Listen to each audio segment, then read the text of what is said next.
ওই তো তোমার দিকে তাকাচ্ছে কিভাবে দেখো একটু খালি।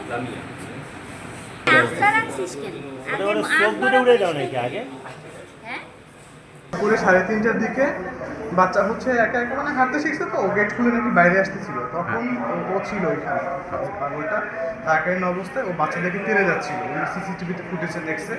পরে হচ্ছে ওনার ওয়াইফ এসে বাচ্চাটাকে নিয়ে যখন চলে গেছে, তখন হচ্ছে যে ও কিছুক্ষণ ঘোরাফেরা করে দেন হচ্ছে যে চলে গেছে।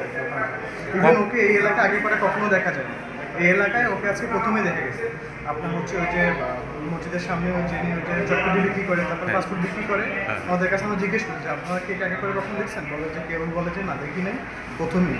ইভেন ওকে যখন আমার মানে বোনের মেয়েকে যখন হচ্ছে যে মানে ও যখন হাত মানে ছাড়ানোর পরে আমার বোন তো হচ্ছে মানে বাচ্চা নিয়ে ও কান্নাকাটি করতেছে, অনেক জোরে চিল্লাছে, তো ওগুলো নিয়ে মানে ভেবাচাকা খেয়ে গেছে যে কী করবে। পরে যখন আমার বোন যখন আমার চাচাকে ডাক দিছে, আব্বুকে বলে যখন ডাক দিছে, তখন ও জোর পায়ে মানে হেঁটে চলে আসছে। পরে আমরা দৌড়ায় এসে দেন হচ্ছে যে ওরে মসজিদের পাশে এই পাশে একটা গাছ আছে, ও গাছের কোনায় একটা ডাকুন বসেছিল, ওখান থেকে গিয়ে ওকে বসেছিল।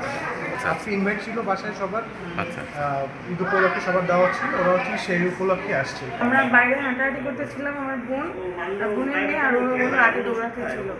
তারপরে উনি এসে উঠবে আমার মেয়ে হাত ধরে টানছে, বলতেছে তার সাথে যাওয়ার জন্য, বলতেছে আমি খাবার কিনে দিবেন আমার সাথে আসো। আমার মেয়ে কাঁদতেছে আর চিল্লাচ্ছিল, তারপর উনি হাত ছাড়িনি।